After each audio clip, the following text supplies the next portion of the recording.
भगवान देवाधिदेव महादेव को जल चढ़ाते हैं। उसके 5 अलग अलग तरीके हैं। बहुत सावधानी से सुनना कथा, आपकी और हमारी जिंदगी की सार्थकता को सिद्ध करने वाली कथा।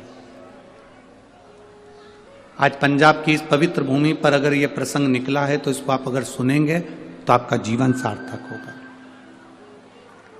शिव जी को 5 तरह से जल चढ़ाने का तरीका है।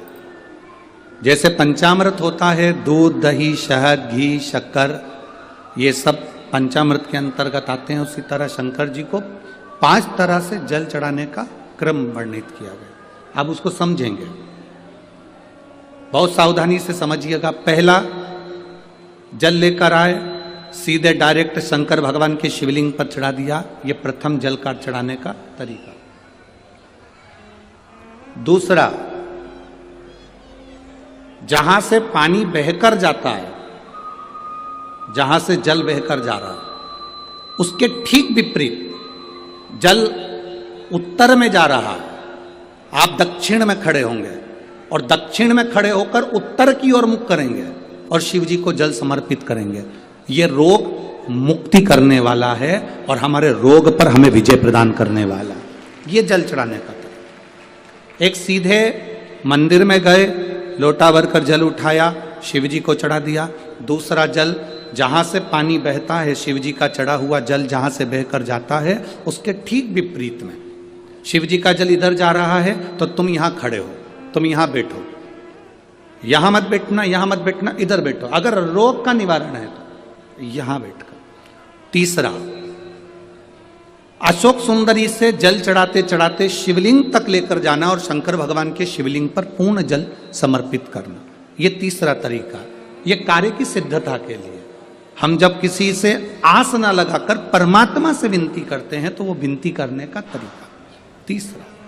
चौथा, शिव जी पे चढ़ा हुआ जल 5 जगह पर समर्पित करना।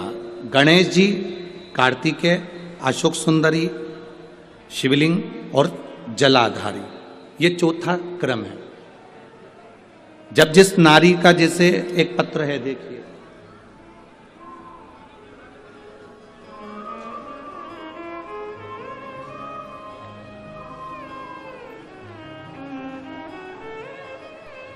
मेरा नाम मोनिका है, मेरे पति का नाम संजय सिंह है। मैं दिल्ली स्वरूप नगर की निवासी हूँ। कहीं बैठी हो तो हाथ हिला सकती हैं। अगर कहीं बैठी हो तो हाथ हिला सकती हैं। मेरा नाम मोनिका है, मेरे पति का नाम संजय सिंह है। मैं दिल्ली स्वरूप नगर की निवासी हूँ। मेरा फ़ोन नंबर ये है। कहीं बैठी हैं? अच्छा, सीढ़ी पर है। ठीक है, आप हाथ हिला दीजिए। श्री शिवाय नमस्तुभ्यम। ठीक है, कैमरे वालों को दिख गया है ना? ठीक है। भोले बाबा की कृपा का मैं क्या वर्णन करूं गुरुदेव। आप जो जल चढ़ाने का तरीका वर्णित करते हो, अगर उसको नियम से धारण करने वाला व्यक्ति होता है तो बाबा सुनता जरूर है। गुरुदेव, 2013 में मेरी शादी हुई, मुझे संतान का सुख नहीं हुआ। 10 साल हो गए, औलाद नहीं हुई। दिल्ली का एक हॉस्पिटल जिसको हम दिखा सकते थे, अच्छे से अच्छा डॉक्टर जिससे हम जांच करा सकते थे, उसके अनुसार हमारे को संतान का सुख नहीं था। आयुर्वेदिक डॉक्टर, अंग्रेजी दवाई, होम्योपैथिक सब कराई, IVF भी कराया तो भी संतान का सुख नहीं आया। आखिरी में डॉक्टर ने कह दिया, इधर उधर मत भटको, तुम्हें संतान नहीं होगी। जिसने जहां कहा हम वहां पर भी गए, गोदी भरवाई, झोली भरवाई, पर संतान नहीं है। गुरुदेव, मेरे बाबा की कृपा किसको कहते हैं? आपने बेलपत्री के वृक्ष के नीचे जल चढ़ाना, उसमें से जल बचाकर शिव जी को समर्पित करना, सफेद आंकड़े की जड़ का प्रयोग करना, ये बताया था। और मेरे बाबा की कृपा से मेरा गर्भ ठहरा।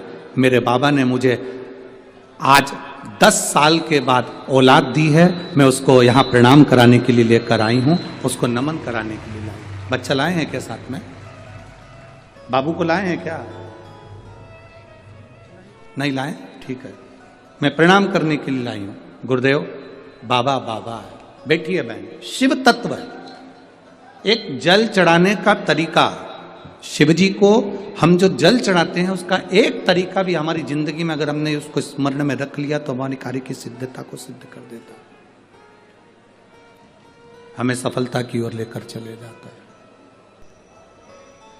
सीधे जल चढ़ाना, दक्षिण में बैठकर उत्तर की ओर मुख कर कर जल चढ़ाना, अशोक सुंदरी से लेकर शिवलिंग तक जल चढ़ाना, 5 स्थान पर गणेश, कार्तिकेय, अशोक सुंदरी, जलाधारी, शिवलिंग पर जल चढ़ाना 5 स्थान पर, ये चौथे नंबर का।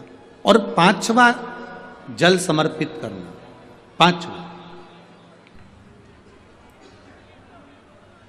5वें नंबर का जल।